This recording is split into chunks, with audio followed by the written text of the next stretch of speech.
¿Cuál es el criterio sobre el derecho romano? Faustes de Coulanges y Friedrich Engels. Integrantes: Efraín Sevilla de la Osa, Daniel Jesús Ramírez Doria, Miguel Salgado Martínez, Jacqueline Barrera Ramos e Isabela Ocoro Berrocal. Faustes de Coulanges fue un historiador francés que se dedicó a estudiar el origen de la civilización occidental en su libro La ciudad antigua. Este libro es un estudio magistral sobre los orígenes de las instituciones sociales de la antigua Griega y Roma. Al inicio de este ensayo resalta la necesidad de estudiar las antiguas creencias para poder de esta forma comprender a profundidad las instituciones y sus orígenes. Posee 5 libros divididos en capítulos, los cuales van narrando desde las creencias antiguas hasta la nueva organización. En el primer libro introduce el tema de la creencia de la muerte, el culto, nos introduce sobre la religión doméstica y el fuego sagrado que reinaba en cada familia. En el segundo libro profundiza sobre la familia, su composición y dogmas. Además, describe las ceremonias de los cultos, nos habla sobre el derecho de propiedad y sucesión, basándose en la cultura de los antiguos. Por otra parte, también menciona el poder de la familia y su extensión.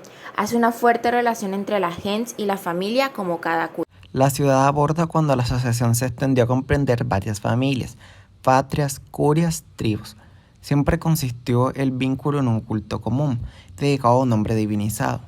A la vez se desarrolló sin ninguna relación con la religión de los muertos. Entonces, este definió a la ciudad antigua como un organismo resultante de las asociaciones familiares independientes, que generó una religión común y así reglas comunes. La ley era considerada de carácter divino y no en concepto de justicia. No se tomaba el concepto de libertad individual de los ciudadanos. Así, cada acto de vida pública iba acompañado de un rito. Sacerdotal fue el carácter de la monarquía primitiva, y de la autoridad religiosa del rey derivó su autoridad judicial y militar. Revoluciones. Desde los inicios de Roma ya había distinciones en la familia, puesto que el padre era quien poseía todo el poder. Él era el único sacerdote de la familia. El primogénito poseía el poder de la familia también, luego de que su padre falleciera. Este ejercía el poder de sucesión y tenía pleno control de todos los cultos o cualquier ceremonia. El cliente no era esclavo, pero no tenía poder sobre ningún bien. El dinero le pertenecía al verdadero dueño y las tierras que éste cultivara no le pertenecían. El cliente desaparecía o se dispersaba si la familia se extinguía, ya que el poder para realizar ceremonias no iba en su sangre o descendencia. Los plebeyos eran de menor rango que los clientes y no pertenecían a lo que se denominaba pueblo romano, porque no tenían la fuerza de espíritu para realizar cultos u oraciones. Los plebeyos no constituían ninguna familia, estos se hallaban sin hogar porque no poseían, al menos en su origen, un altar doméstico. En los plebeyos no existía el matrimonio sagrado, ya que no conocían los ritos. No existía en ellos el derecho de propiedad, porque toda propiedad debía hallarse establecida y consagrada por un hogar, por un sepulcro, en otras palabras, de todos los elementos del culto doméstico. Para ellos no había ley ni justicia, porque la ley era mandato de la religión y el procedimiento de un cúmulo de ritos. No tenían derechos políticos, no podían ser magistrados, pertenecer a asambleas o ser parte del ejército. Libro 5. Después de romperse el régimen municipal se fundó un solo gran organismo estatal para las distintas ciudades. Las divinidades particulares de cada familia desaparecieron, dándole paso a una nueva religión que regía de manera general a todos. A pesar de la magnitud de esta obra y todo lo que se menciona, quedó la sombra sobre otros temas que regían los tiempos antiguos, como la economía y la política. Esta obra hace una gran relación entre las costumbres y cómo éstas influyeron al derecho y a las leyes del pueblo durante mucho tiempo. En cambio, el capítulo 6 de Engels, el punto de vista de Coulanges, no se separa de la religión y su impacto en la historia de Roma. Friedrich Engels. Engels, en su libro Fundándose en el estudio de Morgan, la sociedad antigua y en otros datos posteriores de la ciencia sobre las sociedades primitivas, Engels analiza los rasgos históricos esenciales del régimen social en la antigüedad.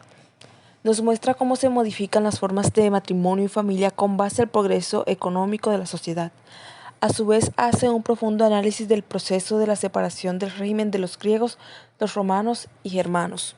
En el capítulo 6 de su libro nos menciona cómo crece la plebe con la inmigración. Estos no hacían parte del populus romano y no podían ejercer cargos públicos ni tomaban parte en los comicios. Se convirtieron en una fuerza amenazadora por su instrucción militar, ya que tenían que prestar el servicio militar. La revolución se da por la lucha entre patricios y el populus romano. La fratia constaba de 10 gens y se llamaba curia. Había 30 curias.